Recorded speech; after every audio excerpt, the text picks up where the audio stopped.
welcome everybody to a brand new downright sports show here on YouTube called Batter Up. I'm your host, Brent Reed. If you've watched other shows of mine, it's only 4 of you that have done so thank you. But this show, strictly baseball. From now into the World Series, we're only talking one sport, America's pastime, baseball. Will I talk a lot of Yankees? Maybe. But if you love the show, subscribe at the bottom. Become a friend of the show. You can also get clips at Instagram at Downright Entertainment and leave comments. Tell me what you think. Get involved. If you don't like what I said, hey, change it. No, well, don't change this channel, but just change the conversation. Become part of the conversation. That's what I'm looking for. I'm excited. It's a new show, and I love baseball. I love talking baseball. So we're gonna start every show with the segment 3 up and 3 down. And basically, it's the stories that's going on through the week. Starting with the baseball schedule was released the other day, and it looks like we have the games ready. I'm not breaking down the schedule, so you can forget that. But the first night is a night of nights. The Washington Nationals, the World Series champions, will kick off the season versus the greatest team of all time. Oh, the New York Yankees. The two will face each other with a matchup worth seeing. A matchup we actually saw in the World Series, with Garrett Cole, newly signed by the Yankees, taking on Max Scherzer of the Washington Nationals. Also that night, you can see the Dodgers take on the Giants, an old rivalry dating back to when the two teams played in New York. History! Also, that week, you will get games like Atlanta versus the Mets, the Brewers versus the Cubs. Two big rivalry games. 4 teams with playoff implications. It's a shorter season. Every game will actually matter. Well, 60 games, bro. You can win. No, 60 games will matter. Trust me in this one. Moving on to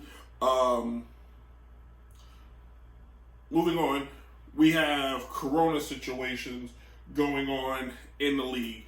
More players have been tested positive for corona recently. With the season coming up, this is big. They're testing all the time. They're going to test you twice a day to make sure that everything is A-OK. Some of the notable names is Yankees first baseman J.D. Abreu, Red Sox pitcher Edwin Rodriguez, and Atlanta Braves first baseman Freddie Freeman.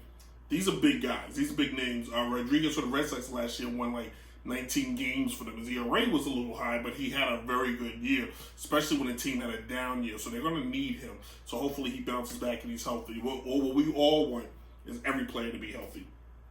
And then finally, 3 up, 3 down, the third topic. Starting next year, in the anniversary of 9/11, the Mets and the Yankees will face each other on 9/11. I believe they're going to play the game in New York, which would be awesome if they could find a way to play the game on some kind of neutral site. Would be pretty dope. Unfortunately, that's not going to happen.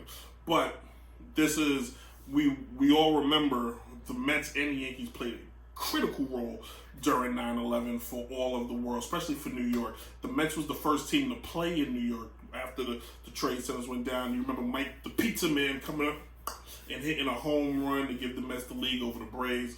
And then the Yankees, of course, going to the World Series, and that was just, spectacular there. So we really appreciated that and really loved that, especially as a New Yorker. I was in Virginia, believe it or not, when it happened, but enough said. When we come back to segment number 2, well, we're not going anywhere because it's a YouTube show, so just stay right there, and I'm going to click it right here. 1, 2, 3 as I come with the wicked. 1, 2, 3 as I come with the wicked. Hey, yo, Chase. Here, like that. It's editing. I promise you didn't know I just cut it off. Anyway, so let's check this out. This segment, ladies and gentlemen, is called Back to the Wall.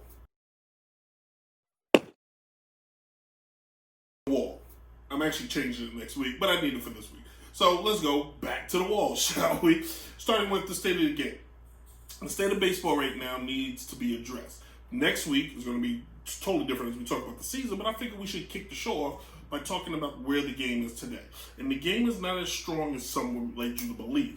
But the attendance have fallen the last 2 seasons, where in 2009, the average attendance was around 30,000 per stadium. Well, last year it was down to 28 28,317 to be exact. Baseball has dropped 1.7%. Any percent of a drop is a bad drop. Why is this? Well, because the game needs to adapt and change.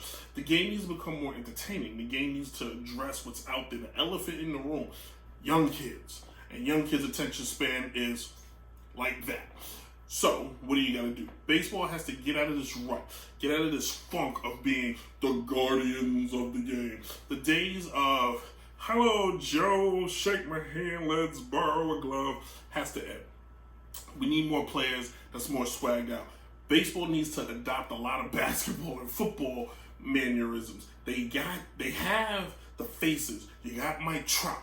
You got Aaron Judge. You got Manny Machado. You got Bryce Harper.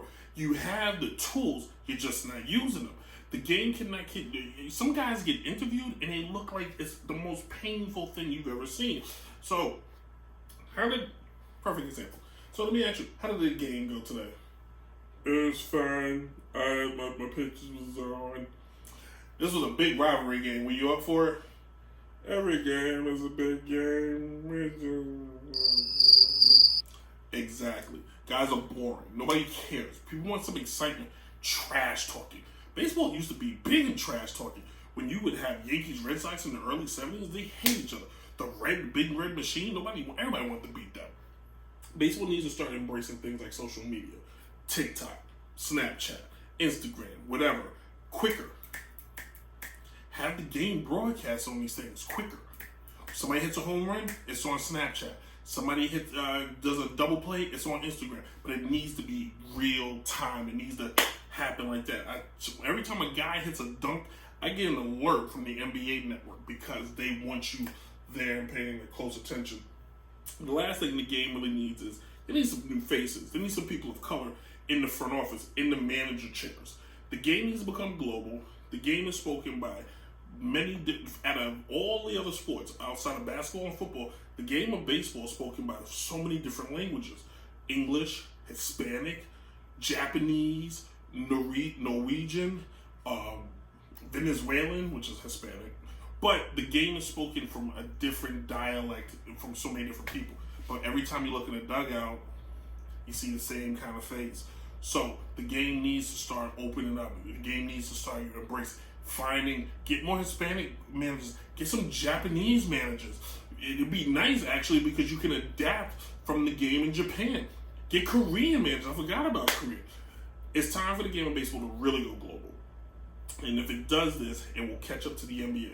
Say what you will, I love baseball, but right now it is third behind the NBA. And if it keeps acting the way it acts, MLS will catch up and pass it. Mark my words. All right, when we come, well, we're not going anywhere. We're just going to slide next door, and we're going to go back in time to some history. How about that? Batter up. After me, watch her walk by, that's really a sight to see. She hate my happy side, she love the nasty me. She don't like Philippe's, cause she's good with some Applebee's. Take notes, I'ma teach you a lesson. I put the music on. Anyway, welcome. We're back in time real quick, and would like to mention, why are we back in time on this day? Why? This show's gonna have a lot of history. On this day, Hall of Famer Joe Morgan, you know him for playing for the Cincinnati Reds, but then he was playing for the Houston Astros, set a record that still stands from in 1965. Joe Morgan went 6 for 6. That's right, 6 for 6 in a game. He set a record for the Houston Astros. Believe it or not, they still lost that game though, even though he had a spectacular one. How about that? Who are we going to talk about today in our history facts, kids? Kurt Floyd. With all the social protesting going on and all the Black Lives Matter stuff, there may be one man that's more important to every single athlete, especially in baseball, but every single athlete in every sport and maybe outside. Kurt Floyd was a center fielder for the Cincinnati Reds, for the St. Louis Cardinals, and later he finished his career with the Washington Senators. But he was supposed to be traded. He didn't want to be traded. He didn't want to go to that team. So he said, I'm not going, which thus created the new, hey, I get a choice in this, and thus free agency was born. Him and Frank Miller would team up. They would help create a players union that would then give players the ability to become free agents and even have a say in where they were traded. Kurt Floyd, of course, was kind of blackballed from the game, despite the fact the guy was one of the better hitters in all the baseball. He's a 3-time All-Star. 7 years in a row, he won a Gold Glove. He batted over 300 6 years in a row. He was a pretty good, solid player, and some compared him to a poor man's Willie Mays. But without Kurt Floyd, LeBron, Magic Johnson, Patrick Mahomes, Aaron Judge, all these guys, it would have been moot, because ownership would have told you where you went, how much you got paid, and how much you were worth. Kurt, if it wasn't, once free agency started, it was George Steinbrenner who made it clear, hey, I'm going to spend some money, when he gave Catfish Hunter, at the time, a huge contract that was worth like $1 million. Unheard of. And then Reggie Jackson would go ahead and shatter that when it was worth $5 million. Unheard of. Fun facts. Anyway, so, did you like the show? Leave a comment. The show's quick. It's going to be quick. Why? Because I'm delivering the message to baseball. Faster is better sometimes. Thank you, everybody. Thank you for all tuning in and being part of the new show. This show's going to be a little different than if you've seen the other one. As you've seen in the intermissions, we've had Muzik as we're premiering a new mixtape out by the one and only DJ Chase and the one and only TDI Muzik. Their new mixtape is out right now. I want to get the name right. Preloaded. It will be out this Friday, where you can find music everywhere: Apple Podcasts, SoundCloud, Google Play. You know it. Download it as soon as you get your hands on it. Some of this, and you'd have heard some of the songs today. So, yay.